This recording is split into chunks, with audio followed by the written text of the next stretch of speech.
وہ 73 PCO ججز کا 73 کی کہانی بڑی ہے، لیکن شرجیل میمن صاحب نے جو ایک بات کہی نا کہ جوڈیشل مارشل لا آ رہا ہے، مجھے نہیں پتا جوڈیشل مارشل لا آ رہا ہے یا نہیں آ رہا ہے، لیکن کیانی صاحب کی جو اس دن تقریر تھی نا تو اس میں بی بات پتا کیا ہے، مجھے تو ایسے لگا کہ اس کے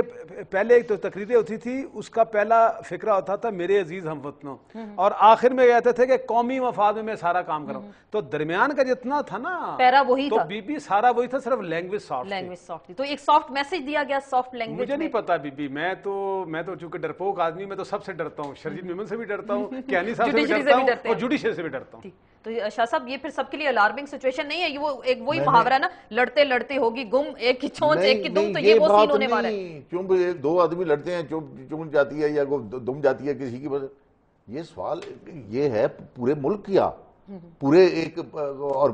ملک یہ کسی یعنی انجمن شہریاں یا انجمن سبزی فروشوں کا نام نہیں ہے، 18 سے 20 کروڑ کا یہ ملک ہے، اور یہ ملک ایک بڑی مشکل سے یہ راستے پر چلا ہے. تو اس کو پھر تباہ کون کرنے جا رہا ہے؟ میری سن لیں، مطلب دیکھیں نا، اب جو شروع پہ آپ کے سوال کو میں نے جواب دیا تھا کہ میں ناامید ہوں، کیوں ناامید ہوں؟ اب طارق صاحب نے بات کی نا ایک یعنی کسی کو یہ جوڈیشل مارشل لا لگتا ہے، کسی کو کیا لگتا ہے، تو کیا پھر اس کا یعنی اصل مارشل لا کی تیاریاں ہو رہی ہیں، پھر اس کا مطلب یہ ہے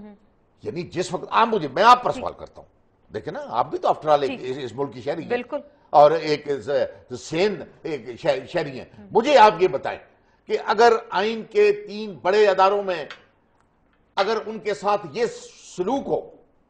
اور اس میں غلطی میری ہے یا ان کی ہے، اس بحث میں بھی نہیں میں پڑھتا،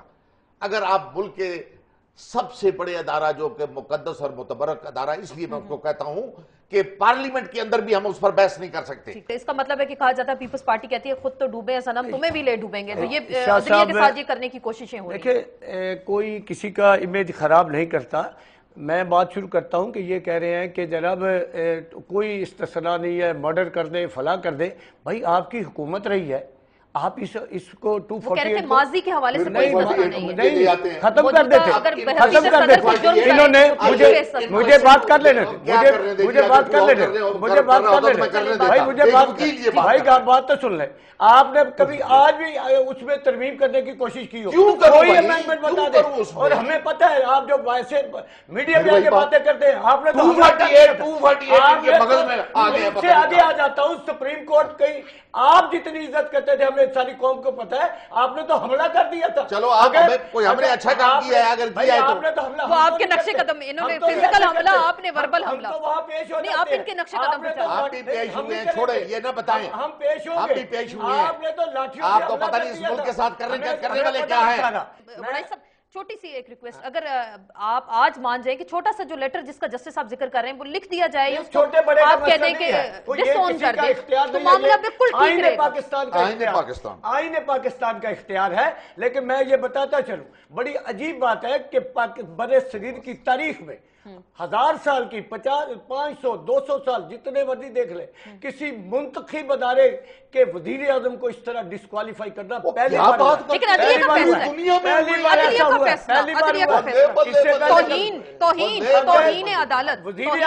عدالت بھی کسی چیف ایگزیکٹو نے پہلی بار کی ہے. بھائی مجھے بات کر لینے دیں. یہاں اب سٹارٹ کر رہے ہیں. پاکستان کی سپریم کورٹ ہے کہ جس نے پہلی بار منتخب وزیر اعظم پیپل پارٹی کو ذوالفقار بھٹو کو پھانسی لگا دیا، اور ایک منتخب وزیر اعظم کو، حالانکہ وزیر اعظم کو یہ عدالتوں نے آپ کے ساتھ اگر کوئی ڈسکوالیفائی کرتا ہے، لیکن عدالت کو نکالتا ہے تو آئین وہاں پارلیمنٹ نکال سکتی ہے اور کسی کے بجائے. لیکن آپ کی